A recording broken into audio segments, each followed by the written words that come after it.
तो अभी आज ही मैंने कमेंट्स में देखा कि किसी ने मुझसे पूछा कि sir I am weak in maths, क्या मैं डेटा साइंस या डेटा साइंटिस्ट बन सकता हूँ या डेटा साइंस का कोर्स कर सकता हूँ। तो देखो, सबसे पहले मैं एक चीज़ बता दूँ, जैसे कैलकुलेटर का आने के बाद आप कितने भी समझदार क्यों ना हो, कैलकुलेशन हमेशा कैलकुलेटर से ही करते हो। वैसे ही आप कंप्यूटर्स या फ़ोन्स के आने के बाद इतने ही समझदार क्यों ना हो, एक टाइम पर आप फ़ोन निकाल के कैलकुलेशन कर लेते हो, अगर वो कैलकुलेशन बड़ा है तो, कॉम्प्लेक्स है तो। वैसे ही कंप्यूटर्स के आने के बाद आपको कैलकुलेशन नहीं करना, भले ही आपका मैथ्स उतना बेटर नहीं है, आप नहीं कर सकते, बट कैलकुलेशंस तो आपको कंप्यूटर्स पे ही करना है। But at the end of the day आपको कंप्यूटर्स ऑपरेट करने आने चाहिए, यानी जिस भी सॉफ्टवेयर में आप काम कर रहे हो, चाहे वो सैस हो, आर हो या पाइथन हो, वो परफॉर्म करना आना चाहिए, उसको डील करना आना चाहिए। इसीलिए उनको प्रोग्रामिंग लैंग्वेजेस बोलते हैं। उनको आपकी लैंग्वेजेस नहीं पता, आपकी लैंग्वेज उनको नहीं पता, तो आप उनकी लैंग्वेज सीख लेते हो।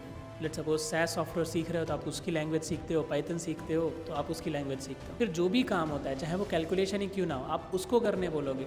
लेट्स सपोज अगर 10,000 रिकॉर्ड्स हैं, उनका एडिशन करना है, तो आप कितने भी समझदार क्यों ना हो, आपको शायद 5, 10, 15 मिनट लग जाएंगे 10,000 रिकॉर्ड्स का कैलकुलेशन करने के लिए, चाहे वो कोई भी कैलकुलेशन क्यों ना हो, या स्टैटिस्टिक्स या मैथमेटिक्स क्यों ना हो, आपको टाइम लगेगा। अगर कंप्यूटर्स को दोगे तो वो काम वो कुछ सेकंड या फ्रैक्शन ऑफ मिनट में करके दे देगा आपको, ज़्यादा से ज़्यादा, राइट। तो वैसे ही आपको घबराने की ज़रूरत नहीं है। अगर आपको डेटा एनालिस्ट या डेटा साइंटिस्ट बनना है, दोनों ही केस में आपको कंप्यूटर ऑपरेट करना आना चाहिए, और कंप्यूटर में प्रोग्रामिंग लैंग्वेज, जो पर्टिकुलर लैंग्वेज पे आप काम कर रहे हो। अगर आपको डेटा एनालिस्ट बनना है तो आपको सैस आर पाइथन, वैसे ही डेटा साइंटिस्ट बनना है तो सैस आर पाइथन है, उसके बाद AIML। तो जैसे जैसे आप आगे जाओगे ना, वैसे वैसे आपको ज़्यादा सीखनी चीज़ें होती हैं, लेकिन बिगिनिंग में नहीं। बिगिनिंग में आप किसी भी इंडस्ट्री में काम करो, किसी भी रोल पे काम करो, let's suppose as a data scientist आपको जॉब करनी है इंडस्ट्री में, तो बिगिनिंग में आपको कोई एक टूल पे आपको एक्सपोजर देंगे, डेटा क्लीनिंग का वर्क देंगे, डेटा एक्सट्रैक्शन का वर्क देंगे, डेटा मैनेजमेंट का वर्क देंगे।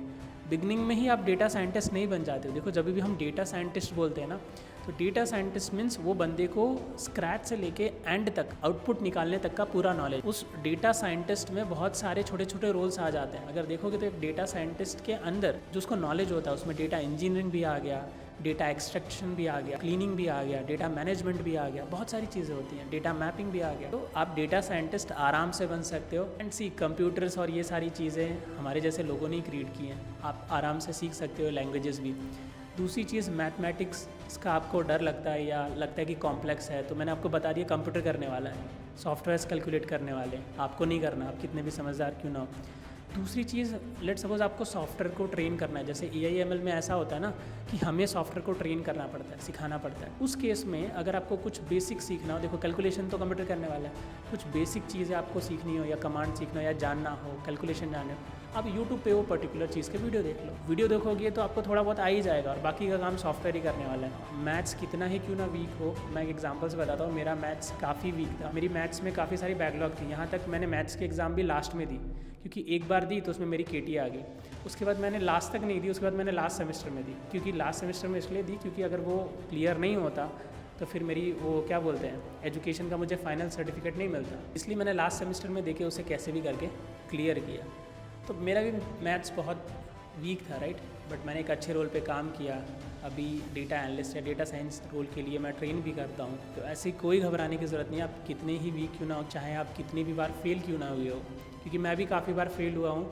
अभी मैं रिजल्ट्स लेके नहीं आया, नहीं तो मैं आपको बताता, मेरे मैथ्स और जिसमें भी कैलकुलेशंस होते थे ना, उसमें मेरी अक्सर KT लग जाती है। मैं ध्यान देता ही नहीं था, मुझे उसमें इंटरेस्ट आता ही नहीं था। बट उसका आपसे करियर से कुछ लेना देना नहीं है। आज के टाइम पे सॉफ्टवेयर्स हैं वो काम करने के लिए, कैलकुलेशंस आप कितने भी स्मार्ट हो, सॉफ्टवेयर को दे दिए जाएंगे, वो बेटर हैंडल करते हैं। तो आशा करता हूँ आपको क्लियरिटी मिली होगी कि डेटा एनालिस्ट, डेटा साइंटिस्ट बनना है तो कैसे किया जा सकता है। इसके रिगार्डिंग और आपको कोई क्वेश्चन हो, क्वेरी है, तो आप मुझे कमेंट में जाके पूछ सकते हो।